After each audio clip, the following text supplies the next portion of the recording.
मुख्यमंत्री जी, आपको आगाह कर रहा हूं, 12 तारीख को किसान अधिकार के लिए आपकी विधानसभा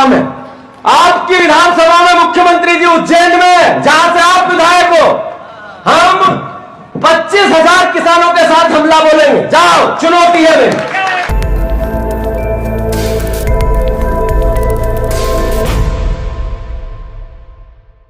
मुख्यमंत्री जी, आपको आगाह कर रहा हूं, अगर आपने किसानों का सर्वे नहीं कराया, आपने किसानों की खेती का बीमे के पैसे नहीं दिए, आपने पर्याप्त यूरिया की व्यवस्था नहीं की, आपने डीएपी की व्यवस्था नहीं की, आपने किसानों को 3100 और 2700 के दाम नहीं दिए, 6,000 रुपया आपने सोयाबीन के नहीं दिए, तो मैं आपको चुनौती देता हूं, 12 तारीख को किसान अधिकार के लिए आपकी विधानसभा में मुख्यमंत्री जी उज्जैन में, जहां से आप विधायक हो, हम 25,000 किसानों के साथ हमला बोलेंगे। जाओ, चुनौती है मेरी।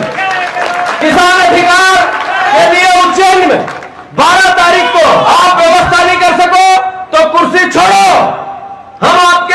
हमें जनता का दायित्व निभाना है, हमें किसान की बात करनी है। मैं किसान का बेटा हूं, रोज जीता हूं उसकी व्यवस्था को। जब ये पानी गिर गया और मूंग खत्म हो गए और मूंग के केवल वो जो पेड़ है, छोटे छोटे पौधे काटने पड़ते हैं, तो किसान के परिवार के लोग उस इतने घुटने घुटने पानी में काट रहे हैं, वो वेदना जानता हूं। मैं जानता हूं कि जब भरी गर्मी में पानी नहीं होता और सिंचाई कर देते हैं, बोवनी कर देते हैं और सूख जाता है पौधा, कितनी यातना होती है। खले में फसल होती है और ऊपर से पानी गिर जाए, खराब हो जाए, उस वेदना को जानता हूं। मैं जानता हूं जब किसान आत्महत्या करता है, उस पर कर्जा हो जाता है, उस पीड़ा को भी मैं जानता हूं। तो मुख्यमंत्री जी, मैं किसान का बेटा हूं, आप कितनी गाली दो मुझे, कितना मेरा अपमान करो, कितने मुझ पे हमले कराओ, कितनी यातनाएं दो, एफआईआर कराओ, पर हम लड़ना बंद नहीं करेंगे। 12 तारीख के दिन मुख्यमंत्री की विधानसभा से पूरे प्रदेश में किसान अधिकार के लिए किसान न्याय यात्रा निकलेगी, जिसमें यूरिया दो, डीएपी दो, किसानों का सर्वे दो, बीमे की राशि दो, 3100 के दाम धान के दो, 2700 के गेहूं के दो, 6,000 के सोयाबीन के दो। और ये शिवराज सिंह मामा ठग नंबर। अरे आपने 2 मंत्री हैं यहाँ, 2, लखन पटेल और धर्मेंद्र मोदी, दोनों के क्षेत्र में यूरिया के लिए किसान डंडे खाए, तो फिर किसान और पत्रकार और कांग्रेस नहीं बोले तो कौन बोले? सही है कि गलत?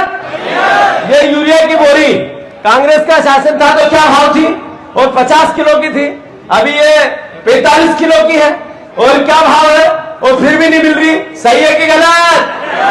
ये 5 किलो यूरिया की भी चोरी की तो ये बीजेपी और नरेंद्र मोदी ने की। ये नरेंद्र मोदी जी का देखो आप, लंबे चौड़े हाथ ऊंचे चेक कर करके भाषण देते हैं। जब कोविड आया तो राहुल गांधी जी ने कहा कि देश में ऐसा पेंडेमिक आएगा, लाखों लोग मर जाएंगे, आप एयरपोर्ट बंद करो, उन देशों पे प्रतिबंध लगाओ जहां पर कोविड आ चुका। हमारे देश में तो बाद में आया था।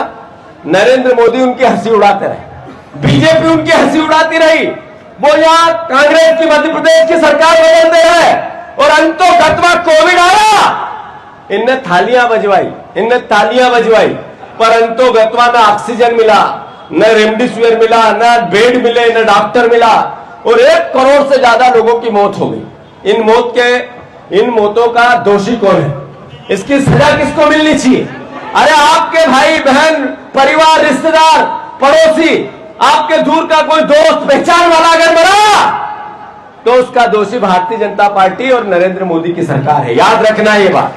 ये पीछे की अकल के लोग हैं। अभी लखन भैया कह रहे थे, नरेंद्र मोदी, भारतीय जनता पार्टी पीछे की अकल की। जब कंप्यूटर क्रांति आई तो उस समय के लोग बैलगाड़ी लेके संसद चले गए, ये पीछे की अकल के कारण ही गए। आज जब नोटबंदी हुई तो राहुल गांधी जी ने विरोध किया कि यह अर्थव्यवस्था बहुत खून पसीने से हमारे नेताओं ने बनाई है, कांग्रेस ने बनाई है। देश इस स्तर पर है जो चाइना से मुकाबला कर रहा है, तो वो हमारे कांग्रेस के 70 साल का नतीजा है। नोटबंदी मत करो। नरेंद्र मोदी ने नोटबंदी की और पूरे देश की अर्थव्यवस्था चौपट हो गई। पीछे की अकल थी, इसीलिए ये घटना हुई। राहुल गांधी जी ने एक प्रेस कॉन्फ्रेंस लेके बोला कि नरेंद्र मोदी जी ने कर्नाटक की एक लोकसभा 1 लाख वोट मैनिपुलेशन चुनाव आयोग के साथ किया और यह कहा कि मैंने ये बताया, उत्तर दो। आज 1 महीने से ज्यादा हो गया, न चुनाव आयोग उत्तर दे पाया न भारतीय जनता पार्टी। जब चुनाव आयोग निष्पक्ष संस्था है तो राहुल गांधी उससे सवाल करने लगे, देश करने लगा, आम नागरिक पूछने लगा, तो बीजेपी सवाल के उत्तर देने लगे, उसके प्रवक्ता देने लगे, उसके मंत्री देने लगे। अरे लोकतंत्र का चौथा स्तंभ जो मीडिया जब इस पर प्रहार होता है तो भी देश का लोकतंत्र मरता है। लगातार अलग अलग तरीके से, वो चाहे छोटे स्तर पर हो, देश स्तर पर है, मीडिया को कमजोर किया जा रहा है।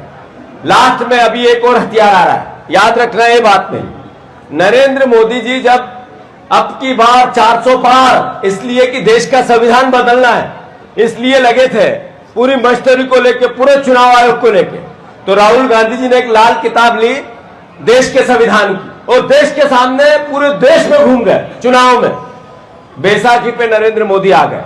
अब एक ऐसा कानून लेके आ रहे हैं डॉक्टर साहब, जिसमें 30 दिन अगर कोई सांसद जेल में है किसी भी और उसकी जमानत नहीं हुई किसी भी आरोप में, चाहे उसका झूठा सच्चा कोई केस कर दो, चाहे उस पर किसी प्रकार का एक्सीडेंट हो जाए, चाहे उस पर कोई 420 कर दो, चाहे कोई किसी प्रकार की कोई एफआईआर हुई और सांसद अगर 30 दिन जेल में है तो सदस्यता समाप्त। ये क्यों?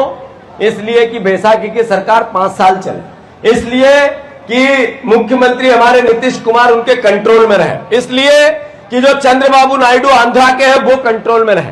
ये 5वां हथियार नरेंद्र मोदी का लोकतंत्र पे है।